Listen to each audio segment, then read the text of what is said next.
All right, getting a few questions about distinguishable permutations and what does that mean? Basically, if I take these letters, how many different words can you make if you have to use all the letters? And you know they're not actual words, they're just arrangements. So for the first one, if we're looking at dragonfly, there's 1, 2, 3, 4, 5, 6, 7, 8, 9 letters. So we can use the counting principle. How many letters can go in for the first blank? Well, 9 different letters. And go to the second blank. How many can go in there? Well, you already used one up, so 8, and then 7 on down. So that's what I call the counting principle. If you also notice, it's going 9 times 8 times 7. That would be the same as 9 factorial. So if I go on my calculator, you can hit math, go over to probability, and have 9. Oh, I got the factorial button. Forgot to slide it in there, so I'll go 9 factorial, and you get 362,880 different arrangements. Now let's try butterfly. Try the same thing. We go 1, 2, 3, 4, 5, 6, 7, 8, 9. So, oh, perfect. It's the same problem, right? The problem with butterfly is that it's got 2 T's in it. And if I took those 2 T's and I switched them around, you would never know. So it's not what we call distinguishable. If I took T and switched it, it still makes the exact same word. And that's true for any arrangement.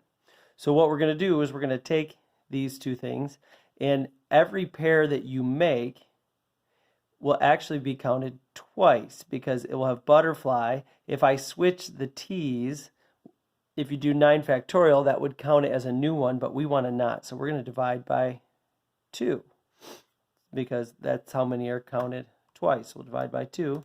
And there's actually, for this one, only 181,440 distinguishable permutations. Well, now let's talk bumblebee. Let's look 1, 2, 3, 4, 5, 6, 7, 8, 9. Oh, perfect. Same problem, 9.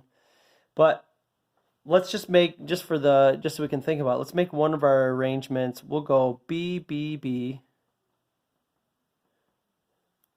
And then we'll have E, E, E. And whatever we have left, U, M, L. Okay, so I just took all the B's and put them next to each other, all the E's and put them next to each other, and then the leftover letters, U, M, and L. All right, so that's one permutation or arrangement. But if you notice, if I take any combination of those 3 B's, and if I rearrange them, it's not distinguishable. It's the exact same way. So the question is, how many ways can I arrange those B's so that it's, we're coming up with the same word over and over again? Well, it's a similar process. The first number, there's 3 ways to fill it. Second way, there's 2. So there's actually 6 different ways that I could arrange these B's and then finish the rest of the word the exact same way.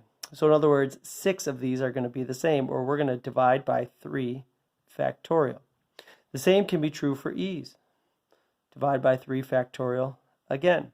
And so what you actually notice is over here we didn't divide by 2, we divided by 2 factorial. So if you want a shortcut, what you do is you take the total number of numbers, make that your numerator factorial, then you take how many times each letter is repeated, 3 factorial, and divide it away.